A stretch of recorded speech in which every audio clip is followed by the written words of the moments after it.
Сәлем баршаңызға. Бүгін торттың сыртындағы крем-чиз в масле обтяжкасын жасайтын боламыз. Ең алдымен осындай 69%-тік крем-чиз пайдаландым. Үстіне сахарный пудрамыз салып, 2-3 минуттай миксерлеп алатын боламыз. Қанты ерігенше осылайынан миксерлейміз. Үстіне 82%-тік закрома майын пайдаландым. Оны да толығымен салып, жақсылап миксерлеп аламыз.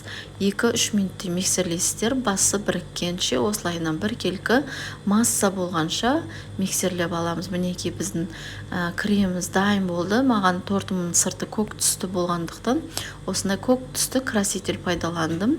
Қанық болуы қажет. Тағы да үстіне кішкене краситель қосып жіберіп, тағы да 2-3 минуттай бәрі біркелкі боялғанша осылайынан миксердің көмегімен айналдырып алдым. Менде кондитерлік мешоқымызды басын кесіп алып, ішіне кремімізді салатын боламыз.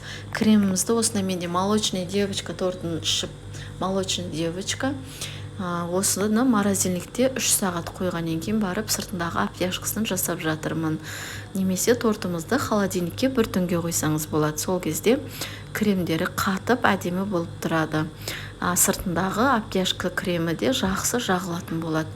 Осылайынан кондитерлік мешокқа салып, жақсылап айналдырып, бүкіл барлығын салып алдым.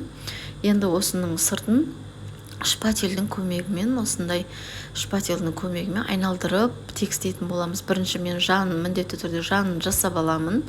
Осылайынан барлығын бір тегіс қылып жасаймыз. Үстіне темір шпательді пайдаланатын боламыз. Бір тегіс болуы қажет. Осылайынан асықпай отырып жасасаңыздар әдемі бір тегіс болып шығады. Қолдарыңыз үйренгенше осылайынан жасап шығыңыздар. Менің каналыма тіркеліп, лайк басып, комментарий жазуды ұмытпаңыздар. Барлығын бір тегістеп алатын боламыз осылайынан. Өте әдемі болып шығады. Сіздер жасап көріңіздер. Қолдарыңыз үйренгенше осылайынан біркелкі жай жасап көресіздер. Мен оформлениесін осылай жасадым, ас болсын.